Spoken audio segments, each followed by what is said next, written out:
the first to know Nsem-Pii TV. Me mamo akwa baby mba ya Nsem-Pii TV so. Enche ana global info analytics.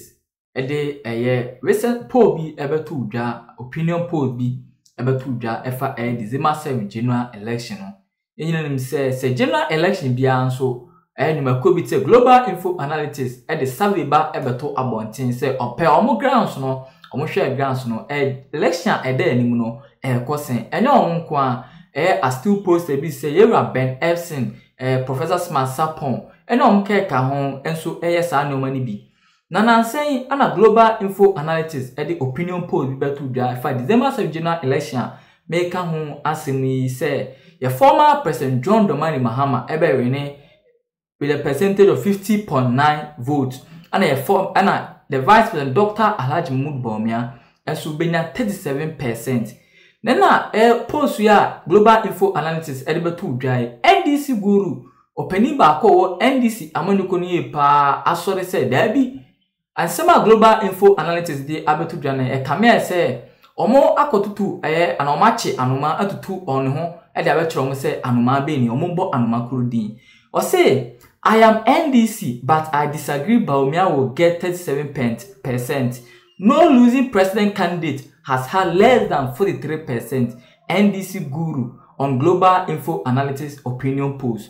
And the NDC guru patch say if we say NPP, NDC, MP, NDC by general election bia say NPP na be near NDC amanyokon candidate no onya less than 43%. Say NDC so na be near NPP candidate no on to less than 43%. Now how comes the global info analytics say this year's general election Dr. Alhaji Bawumia ebenya less than 37%.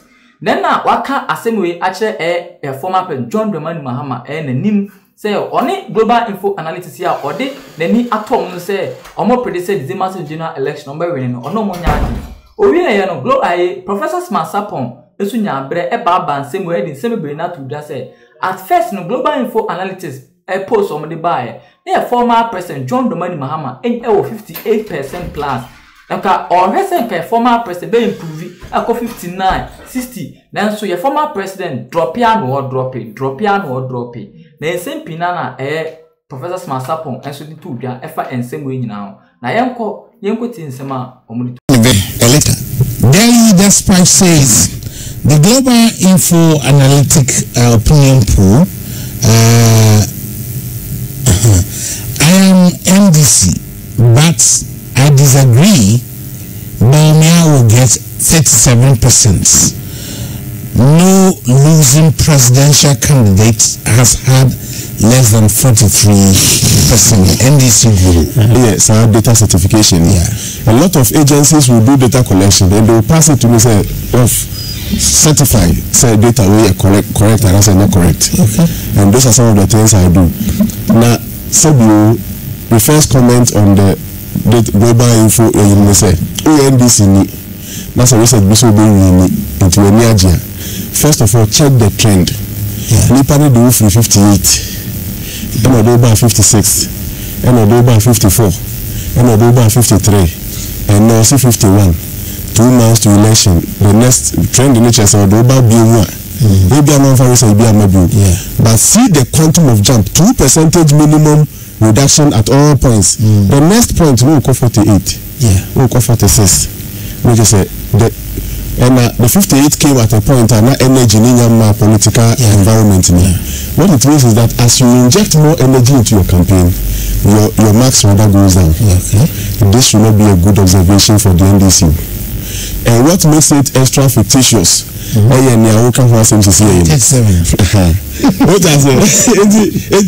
At the point where President Mahama was at 58%, may I say Dr. Bawumia 37 when I'm ready. Are you telling me so penny Twinson in Kubu Ubiadium? Oh, there is I can't say trouble. That is also one strange observation from media. If you try to do more political actors, and I'm happy President Mahama himself, the castle community to say, or not so much relying on that. Or but campaign. Now, so for Professor Imawa, it doesn't mean say when to me and church na 24-hour economy nim kra. Yeah, so for anya ka chere me na global info say me we need no. Hwe and no man we have solutions to some of the problems. And na make say number 1, so say economics professor and to manage then committee, economic management committee no. In solution is in Professor Jenna Mapokwadjima, who is an English professor. And you must spend time and convince people say, oh, my money buyer just figurehead because only economics not share. Now, I'm trusty and say, because we go Bawumia economic management only economic professor. Now, said you English professor now the neighbor. If you say Ghana for Mumbajina DRC economic professor, no church him so well. My money the experience can cover but economics for you minimum betamichi. Into a cry power man and chairman and now your mama a chairman as a figure chairman and other people are thinking into all these things. Why now my research to my research actually say who major competitor. And then I can say Ashanti region I'm not sure is part of the regions NDC will think they will win. There were out of the 16 regions, there were 7 regions here. I mean, the NDC will never think of winning. It includes Ashanti. Now, Northeast, I'm not sure they are thinking of winning it. See the person as a running mate, Keke. The impact in the 5 northern regions. And now, or a flag bearer. Are you discounting all these things? In future, we will him. As at moment, baseline survey, April, May 2024. Now, Ashanti region is doing 65% for MPP. This time, and I told you very soon, I'll be done. And then me clear with what a home kakra na fi me who say Ashanti region is at 76% for the MPP. All other things good. Yeah, I used to say once the increment comes, still Dr. Bawumia is at 37. In the Ashanti region from 65% to 76, and look for him. Who are that say? Cheddar, any allow fictitious absurdity. Yeah, the best thing you can describe it. Kakra umua a mischief, but the essence is that the energy, the momentum in the NDC's score, from if you 58 no way in Nahua, and our momentum should take you to 59, 50 something. That's a momentum, no, by decline. Senior is a cause to worry. Yeah, and number 2. Say obi catcher say we major competitor we should say NDC for respect MPP in terms of this competition, but we are being told that the one you respect in this competition after say one fierce contender no or no dey say you on condemn original who the emotion to no crowd still no they should be extremely careful in believing some of these things, but I mean that is not to discredit the work he has done. Your platform, we should be catching and say, we share the team members do your brass or time constituency. Data collection. No, I'm in microphone because we share. I think I see based on call or frame info. And I know say, the call from a static. Say, from January. I'm casting which and I'm from February and I'm sending as a son again. I say different people and now from and as I say that person is say conducting data and collecting data on phone. So I just specific so okay, I'm doing something about KMA. So I am calling KMA boss. I know say my friend KMA boss, my friend engineer, my friend urban rules director. Nina I came very specific. And I say my friend Obi okay Mahama. Me say call me there send me see no. You see me can match statistics research no kakra. Opinion poll a different form of research. Your research be you expect the people you form a homogeneous population. You expect them to say the same thing. Yeah. Okay. It's another day. Ubetiwa fall back all the time. If I say we hear something about health and we afraid doctor, maybe I know show confirmation also. First of all, or representing a certain group of people, review representing a lot of people, and it is not different what Dr. A will say from what Dr. B will say. And this is specific. Now we are talking about a place we have a concern to learn the bush for the same polling station. You could have easily guessed that Obonya 5 because at least the whole bush 4-5 Onya 1. Opinions, as you approach the day, in fact, the ballot paper in that case, you must be extremely careful. Maybe may use elevated population. So, for example, I am looking at people like, in fact, the chief farmers, traditional leaders, market women, tailors and dressmakers association leaders, commercial drivers, teachers and educational workers, nurses and health workers, food vendors, key businessmen, registered youth association members. I am trying to, and this is community based, this is not constituency based. Name assessment in a community level. Over constituency Bumua, it will be only about 100. I'm using what we call the 51st percentile sample. 51st percentile sample, which I say, in Kuya, Bumua has what we know about Honua. Where we need be free about the cow coins is away. Some cool and selected. Okay. So I have brought you America with time say a very core NDC community. Okay. In fact, you can say 100% NDC. If not for maybe MPP for the police station, you 5 executives over. And it is a typical NDC community in time. Okay. These are no opaque from those communities now. All the community dynamics will come into play. Then you can express an opinion about that constituency. When I express that opinion and I draw my conclusion on that opinion, it's never going to change. Because internally I've ensured, say, all facets of the communities in the constituency have been represented in here. And that's a margin of error be crababa and not to take it off my boundary. Whenever me know me percentage for me about community officers here to abandon voting party in say. Afi we are medoko wa number wa say okay wa so to aba or do so the befa say until when I get to your percentage versus the community percentage that will become the lower bound and the upper bound. In between that 2% you bring us okay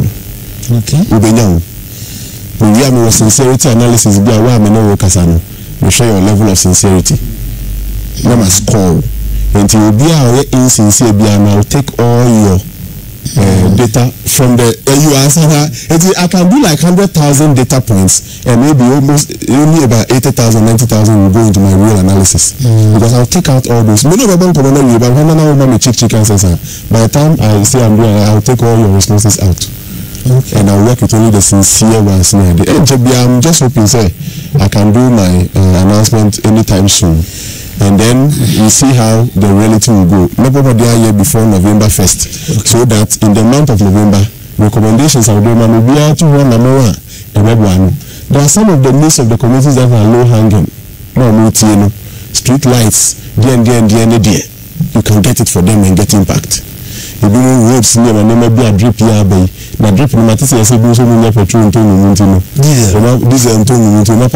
if it is true, I'll be very disappointed in some people. If it is true. If it is true.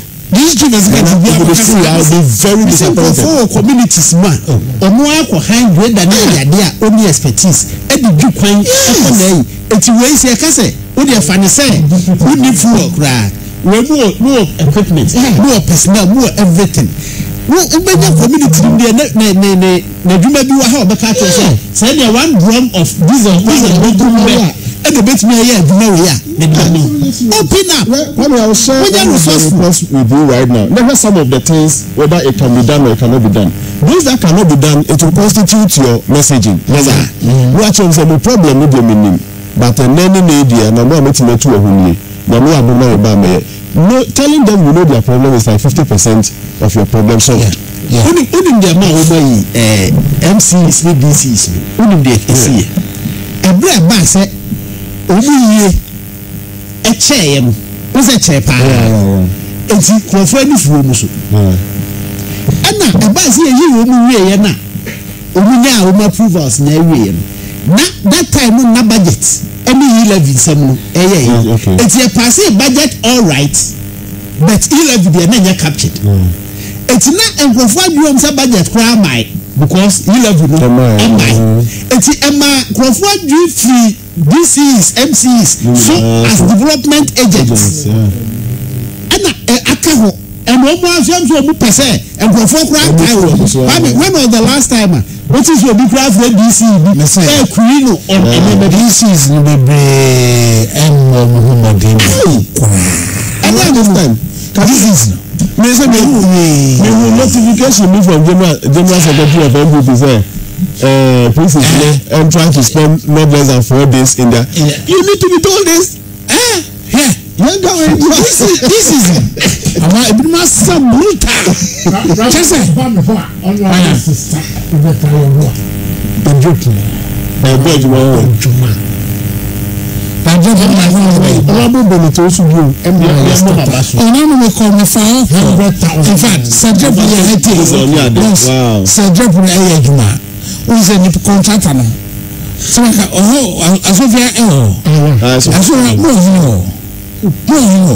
Ibisa I'm over Nancy for says Sophia first time so quiet and Tina go pack transfer from Pekwana and then you need to ask for you see lorry terminal still empty please empty I say procedure for come that's all rubble acquire a